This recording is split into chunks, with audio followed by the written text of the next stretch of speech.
di Clermont, Prancis, itu mensuarakan perang suci atau perang salib. Tahun 1099 Baitul Maqdis lepas.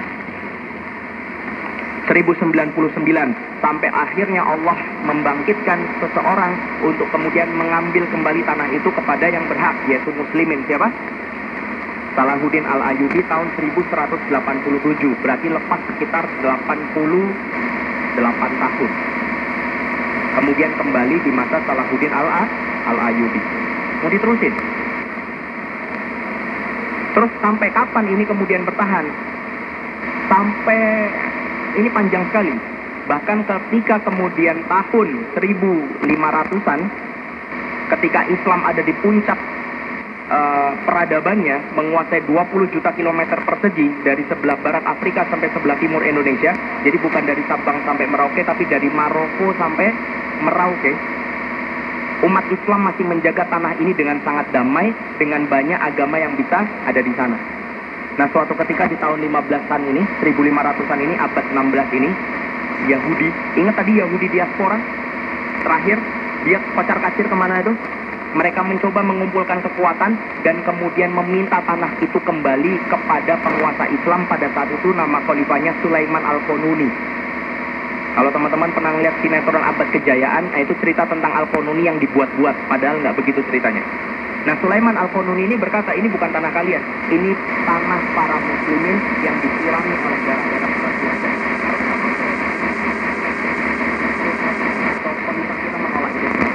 Maka kemudian mereka berpikir keras, terus gimana ini caranya? Gimana caranya tanah itu bisa kita ambil lagi? Sementara mereka ada di banyak sekali tempat, tercecer di mana-mana. Ini kurang lebih ada gambaran data terkait posisi Yahudi pada masa itu. Kalau kalian lihat yang warnanya biru atau biru semakin tua, itu adalah jumlah persentase Yahudi yang tersebar di banyak negara. Mereka kemudian membuat sebuah kesepakatan untuk mengambil wilayah itu kembali. Mereka menginginkan tanah yang dibatasi oleh dua sungai, ya Nil dan Eufrat. Wilayah itu adalah wilayah yang mereka inginkan, Syam. Tanah terjanji yang dulu mereka sendiri bilang, ya Musa, kamu ke situ aja. Kalau kamu menang perang, nanti kemudian miskol kita datengin. Mereka sekarang pengen balik ke situ. Sementara mereka sudah bukan Muslim. Bisa dipahami ya posisinya ya. Nah, singkat cerita, waktunya habis. Tapi saya minta 5 menit boleh? Ya. Ini saya cepet-cepetin ya. Intinya gimana caranya ini? Karena musuhnya kuat kan. Maka kemudian mereka menguasai perpolitikan Eropa. Mereka menguasai perpolitikan Eropa. Mereka mengenduskan isme-isme yang merusak pemikiran mereka, sehingga mereka bisa tunggangi kekuasaan itu. Dengan cara apa? Salah satunya mereka mendeklarasikan human rights, hak azazi manusia. Dengan ini mereka berkata bahwa setiap manusia punya hak untuk mengatur dirinya sendiri dan seterusnya. Maka lewat isu itu, liberalisme mereka bisa masukkan. Mereka bisa memasukkan sekulerisme. Mereka bisa meruntuhkan gereja. Mereka bisa mengembalikan kekuasaan kepada rakyat. Demos kratos. Kekuatan harus dari rakyat untuk rakyat oleh rakyat. Maka di sanalah kemudian mereka menunggangi kekuasaan lewat mekanisme sistem yang mereka bangun. Kita lanjutin. Ini ada buku kalau mau dicari PDF-nya aja, karena nggak mungkin dijual. Kita lanjutin ya. Berikutnya mereka menguasai perekonomian dunia. Lewat mana? Lewat tangan seorang yang uangnya sampai sekarang masih bisa kita sebut terkaya di dunia. Namanya Rothschild. Dia membangun bank yang dengan mekanisme ribawi inilah mereka kemudian membuat kekhilafahan krisis ekonomi. Jadi pada saat itu sampai kekhilafahan itu runtuh perekonomiannya, punya hutang 200 juta pound sterling ke Inggris. Jadi mereka tuh punya pikiran gini loh, diminta kan nggak boleh, ya sudah kita bikin bangkrut, habis itu kita beli, gitu ceritanya. Singkat cerita ya, saya nggak lanjutin slide-nya karena waktunya habis. Ceritanya gini, ketika kemudian mereka minta beli, mereka pada saat itu dihadapkan kepada khalifah kita, namanya Sultan Abdul Hamid II. Nanti cari aja, Sultan Abdul Hamid II. Yang ketika kemudian mereka datang untuk membawa emas-emas mereka untuk membeli tanah Palestina, Sultan Abdul Hamid II ternyata sudah mengetahui deklarasi Israel mereka untuk membangun negara di sana, ditolak mentah-mentah. Kalimatnya gini, kalau nanti khilafah nggak ada, kalau nanti kami ini hancur, kalian boleh ambil tanah itu gratis. Tapi jangan harap kalian bisa menggenggam, segenggam tanah Palestina atau segenggam tanah milik kekhilafan Islam atau Baitul Maqdis, sementara kami masih menguasainya. Di situ justru orang yang namanya Rothschild tandem sama namanya Theodore Herzl, nanti kalian searching saja, itu kemudian jadi punya ide. Loh, gitu ternyata. Dibikin miskin, dibeli nggak boleh. Diminta sebelumnya juga nggak boleh. Kalau begitu harus diperangi. Lah gimana caranya? Akhirnya mereka menunggangi sekutu untuk melakukan peperangan kepada blok sentral yang di dalamnya ada Utsmani, dan terjadilah pecah Perang Dunia II. Perang Dunia I. Nih, slide-nya saya cepetin nih. Ini orangnya ya. Ini bukan ustadz ya, walaupun jenggotnya panjang. Lanjutin. Nah, ini adalah kalimat Sultan Abdul Hamid II. Aku tidak akan melepaskan tanah ini walaupun segenggam, karena ia bukan milikku, melainkan milik umat Islam yang telah berjihad menyiraminya dengan darah mereka. Hanya jika daulah khilafah dimusnahkan pada suatu ketika, maka kalian boleh mengambilnya tanpa perlu membayar sepeser pun. Karena selama aku hidup, aku lebih memilih merusak pedang ke tubuhku, menusukkan pedang ke tubuhku, daripada melihat tanah ini dikhianati dan terlepas dari kekhilafahan. Sungguh negeri yang diperjuangkan dengan kilatan pedang tak akan layak dijual hanya dengan kepingan-kepingan emas. Masya Allah. Ini Sultan Abdul Hamid II. Setelah itu, sebelum Perang Dunia I, mereka menghembuskan isu-isu yang sama di negara Eropa ke negara muslimin. Maka muncullah nasionalisme, pergerakan yang kita kenal dengan nama Turki Muda atau Young Turks. Hal yang sama juga sering kita dengar nanti di sejarah Indonesia. Young Turks inilah kemudian melakukan revolusi. Jadi di luar mereka sibuk perang dunia, di dalam rongrongan untuk merubah negara. Itu yang terjadi pada saat itu. Singkat cerita, Perang Dunia I mereka menang. Karena mereka menang, kemudian mereka membuat perjanjian-perjanjian lincik antar bilateral negara. Ini nggak bisa saya ceritakan utuh, tapi yang jelas ada perjanjian, cek aja namanya Sykes-Picot. Sykes-Picot ini antara dua panglima militer Inggris dan Prancis yang kemudian sepakat untuk membagi wilayah-wilayah muslimin. Makanya kalau kalian lihat negara Timur Tengah Islam, mayoritas Islam, itu nggak kayak Indonesia. Kalau Indonesia kan teritorinya air. Kalau mereka itu kayak digaris. Tahu Mesir nggak? Itu kan siku-siku lurus gitu. Karena ya, mereka benar-benar memotong wilayah kita sebagaimana yang Rasulullah sampaikan dulu. Seperti orang lapar memperebutkan makanan. Dipotong-potong sesuka mereka, termasuk bagian wilayah yang harusnya dimiliki Palestina, mereka kemudian serahkan kepada Yahudi sebagai yang mempromotori perang. Ini yang disebut dengan nama Deklarasi Balfour. Akhirnya mereka mengisukan ini di seluruh sosial media mereka, bahwa Yerusalem is rescued by British after 673 years of Muslim rule. Ini kemudian diisukan oleh mereka. Mereka membuat legitimasi dengan membuat RT-nya dunia. Namanya apa? Namanya LBB, Liga Bangsa-Bangsa. Apa produknya? Salah satunya adalah Mandat for Palestine. Mengizinkan bahwa wilayah Palestina itu berhak untuk dimasuki oleh Yahudi. Dari sinilah kemudian Yahudi bermigrasi ke Palestina. Mereka masuk dari negara-negara tadi, lihat peta yang warnanya biru tadi, itu mereka datang dari seluruh dunia masuk ke tanah Palestina. Kemudian lebih parahnya lagi, Yahudi kemudian menunggangi Amerika. Mereka mengganti PBB dengan mengganti LBB, Liga Bangsa-Bangsa, menjadi PBB.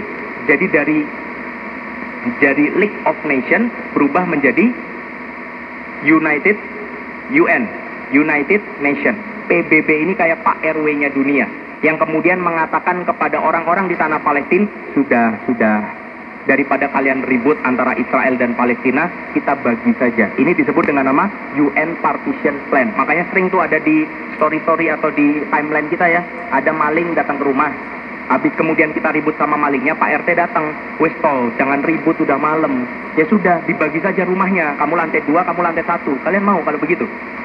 Lawang maling masa dibagi. Tapi inilah yang terjadi. Dan lebih parahnya lagi, PBB itu memberikan legitimasi atas berdirinya negara Israel, tetapi tidak memberikan legitimasi atas berdirinya negara Palestina. Sehingga Palestina sampai detik kita berbicara stateless. Mereka tidak punya legalitas. Kalian ngerti nggak maksudnya apa? Bayangin kalian di luar negeri, nggak pegang identitas, nggak punya paspor, nggak ada pegang visa, nggak ada pegang KTP, nggak ada pegang atribut. Kalian benar-benar cuma pakai kaos kolor sama celana doang dah. Habis itu ada orang lokal nabrak kalian sampai mati. Kira-kira orang lokal di penjara atau enggak? Kalau di mata hukum enggak. Karena sama aja kayak dia nabrak pohon. Itu yang terjadi sama orang Palestina. Mau dibunuh, mau dizinai, mau dibantai, mereka stemples, tidak dianggap manusia dalam pandangan PBB. Sementara hari ini yang paling menyedihkan, bahkan untuk bisa mengirimkan bantuan ke sana, legitimasinya harus ya dari PBB. Itu yang kemudian menjadikan ada ustadz saya yang sampai sekarang nggak pernah mau pergi ke Israel. Nggak pernah mau pergi ke Palestina. Tahu kenapa? Karena dia katakan yang pertama, saya nggak mau datang ke Baitul Maqdis tapi dengan izin musuh Allah. Saya nggak mau. Ya, datang kemudian sholat di sana sambil dijaga senapan, saya nggak mau. Yang kedua, saya tidak mau datang ke sana hanya untuk melihat saudara saya dibunuh. Kecuali saya bisa membantu lebih, saya akan lakukan. Nah, sekarang pertanyaannya, apa yang bisa kita lakuin? Apa yang kemudian bisa kita lakuin untuk ini semua? Nah, ini adalah konklusi dari pembahasan kita hari ini. Yang pertama, teman-teman, mari kita coba ambil hikmah dan ibrah dari pembahasan kita hari ini. Ingat, inna dina indallahil Islam. Jadi perjuangan ini adalah perjuangan Islam. Maka bukan perjuangan Palestina sebetulnya. Maka sebetulnya paling baik kalau kita tidak memention Palestina sebagai nafas perjuangan, tetapi memention Baitul Maqdis. Kalau urusannya Baitul Maqdis, semua muslim bangun. Bisa dipahami ya? Karena apa? Karena ini urusan Islam, agama yang satu-satunya Allah ridhoi. Yang kedua, apakah doa untuk terjauh darinya? Teman-teman baca setiap hari. Di Al-Fatihah 17 kali sehari minimal teman-teman baca kalau sholat ya. Apa kalimatnya? Ihdinas siratal mustaqim. Penjelasannya, tunjukilah kami jalan yang lurus. Siratal ladzina an'amta alaihim ghairil maghdubi alaihim waladdallin. Ibnu Katsir menjelaskan yang disebut al-maghdub ad-dallin itu siapa? Yahudi, Nasrani. Kalian bayangin ya, sampai sekarang Allah itu nyuruh kita untuk doa kayak gini. Ya Allah, tunjukkanlah kami jalan yang lurus, jangan sampai kami masuk ke jalannya Yahudi, jangan sampai kami masuk ke jalannya Nasrani. Tidak mungkin itu Allah perintahkan kepada kita kalau kasusnya nggak relate. Sekarang teman-teman bisa relate nggak kasusnya? Kenapa ini menjadi penting buat kita? Nah, terakhir, apa yang bisa kita lakukan teman-teman sekalian? Yang pertama, ada 3 hal yang mau saya sampaikan kepada teman-teman. Yang pertama, yang paling rendah.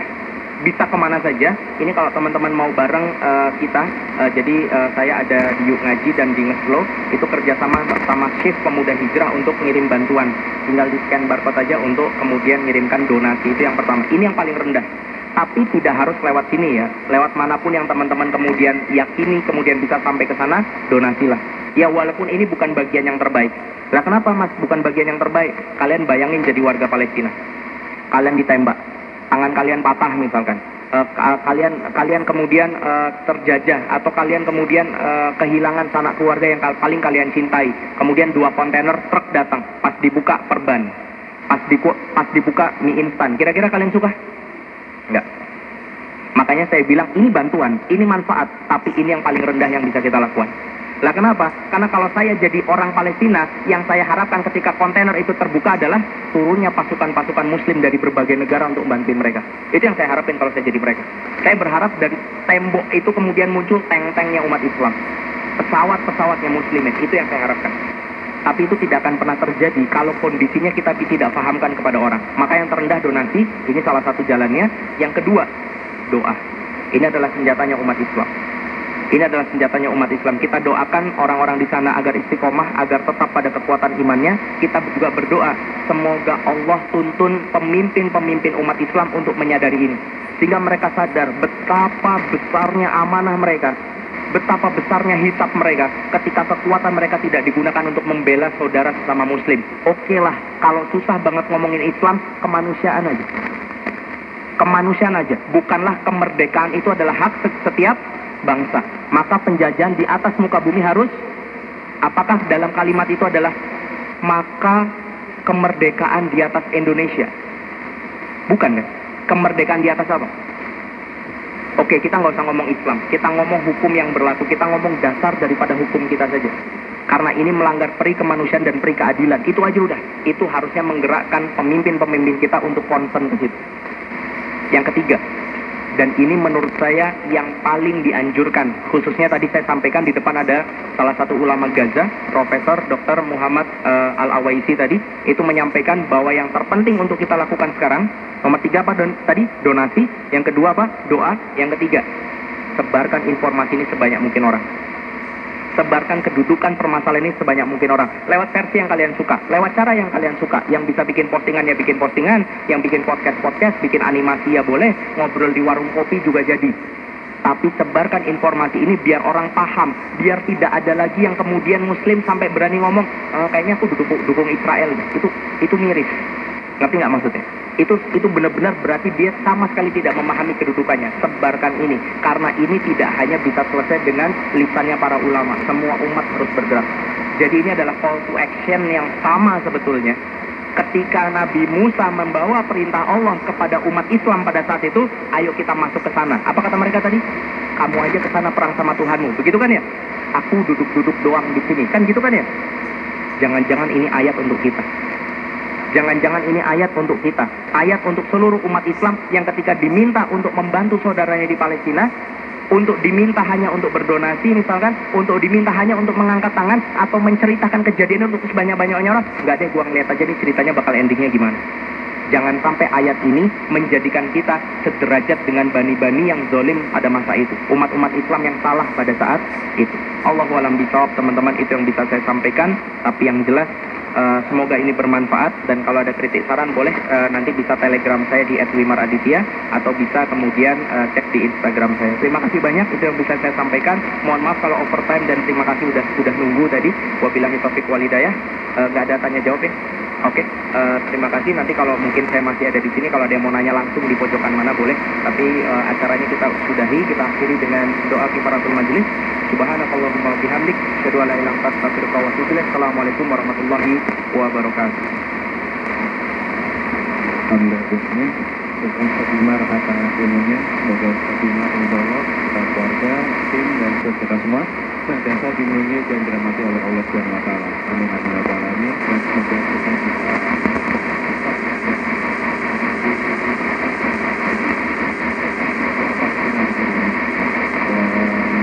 tadi kita tutup dengan istighfar 3 kali dengan bacaan hamdalah, kemudian kembali dengan membawa kafatul majlis dan kita sudah kalau kita berjumpa lagi minggu depan di hari juga kemudian tulisan sudah kelapa. Assalamualaikum warahmatullahi wabarakatuh.